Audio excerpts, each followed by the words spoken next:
Hey all, Hipper here, welcome back to the channel, welcome back to Sea of Conquest, and welcome back to Season 3. So my server has just entered Season 3 and I thought I would do a little video on how to get ready and all the stuff you have to check before you actually start playing. So the way to actually enter Season 3 is of course you have to wait for Season 2 to end, and you have to wait for the breach to actually open so you can enter Season 3. So once that happens, it's just a matter of, approaching the breach as usual and just sailing in it, really. Now, I was getting a little bored in Season 2, so I'm very happy that Season 3 has finally kicked off and bringing lots of new content that should hopefully keep us all busy for the next few months. So Season 3, let's just go through the highlights here of the season, because I have entered the waters now, the Waka waters. And I'll just show you quickly what to expect here by clicking the season highlights.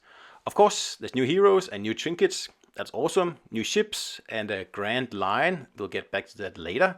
And of course, new drinks and food. And I'm sure there's much more stuff that they haven't told us yet. So new heroes, Wanda and Onimusha, not Obi. That has been changed for some reason. But anyway, that's good for me because I want Onimusha. And I'll show you later as well that Wanda is actually available for free in as part of the season, so I wouldn't be too worried about her. New buildable ships, awesome stuff as well. I'll do much more videos on that in detail, but I just want to make sure everyone knows here. Same thing with Grand Line. Like I said, that seems to be a big part of this season, and it has some interesting stuff in it. So first of all, let's just have a look at what it actually looks like. It's more like a tropical kind of sunburned season, this one. It's good to get away from the snow, I guess. And if we have a look at the map, it's same size as the others, and it follows a fairly similar setup, with a big area in the middle where the level 7 port is.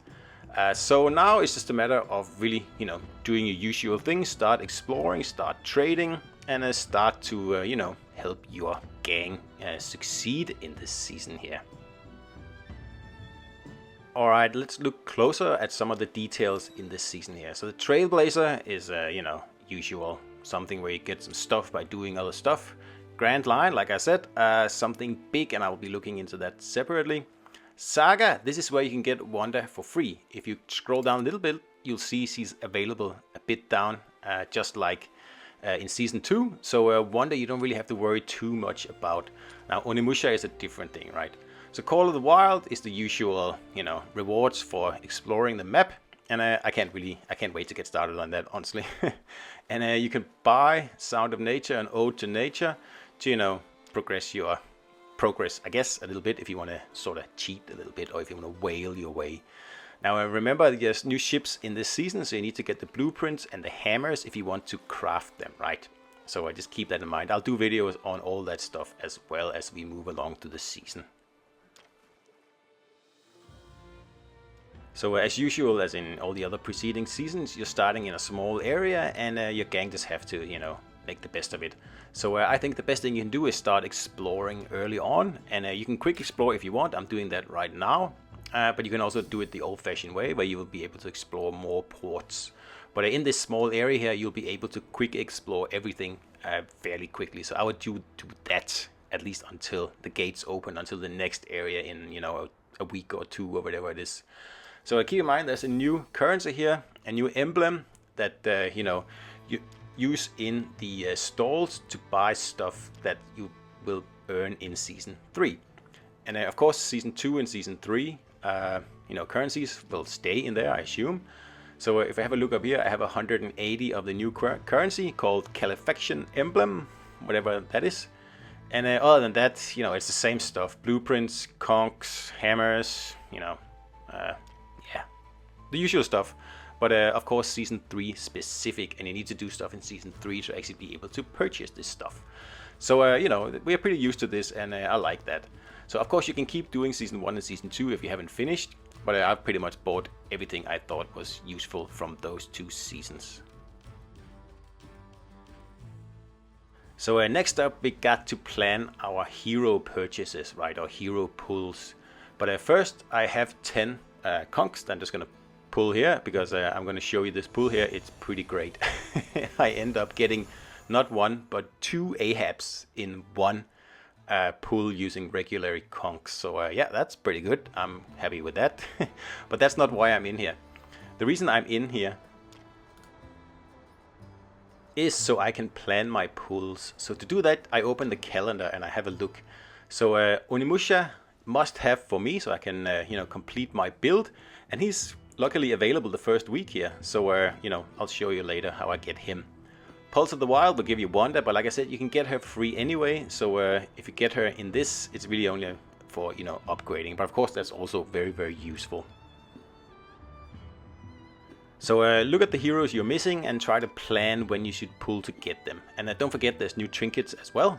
2 new trinkets and 2 new legendary heroes. So keep that in mind. And then we'll have a quick look, just a very quick look at the grand line here. Because I noticed something very interesting in here. It seems that you can become the exclusive agent of products, certain products, once you do something, one or another in this task here. I hope this means that the trading aspect of the game is getting expanded a little bit, because for me it sounds like you'll be able to be, the exclusive purveyor of some products. In this case, it seems to be bananas. I don't know, but yeah, there it is. So that would make us set us up for some interesting trade wars, for example, and stuff like that happening. So it's not just always about taking ports back and forth all the time. So hopefully this is something that developers will keep building on. And to do it, the whole gang has to work together by just performing little tasks, and also in some cases slaying a sea monster or 2. It seems fairly simple, but of course remember to do it every day, because it will help your gang out in the quest for riches. Now there's lots more content in this season here, and what I'm showing here, just the main highlights, and not even that. I mean, there's other stuff. For example, gems have been introduced in this season, and I haven't got any yet, but I will do a video on that as soon as I get some. And I don't think you'll be able to use them yet anyway. Gems, I know that you are getting through raids, doing raids with other players. It seems to be another great addition to the game, and another way to, tune and, max out your build. And to me, it sounds like pretty much the trinkets of Season 3, more or less. Something that you really have to work for. You can keep working on the whole season. So, so far, I've played like an hour or 2 in this season, and I really like it. I think it's just what we needed, because like I said in the beginning, I was getting a little bored of Season 2, and not much was happening. We were all waiting for Season 3 to kick off. And luckily, that has just happened. So, yeah. Lots of new stuff to dig into, and don't forget to make a plan, at least when it comes to pulling heroes, especially if you go for the golden conch pulls, right? Because you don't want to waste them. I will of course be providing many more Sea of Conquest videos specific to Season 3 and Season 3 content, so subscribe to the channel if you want to stay up to date and see what else is happening. And I can't really wait to get stuck into the season, so I'm gonna go and do that now. So I'll see you out there, guys.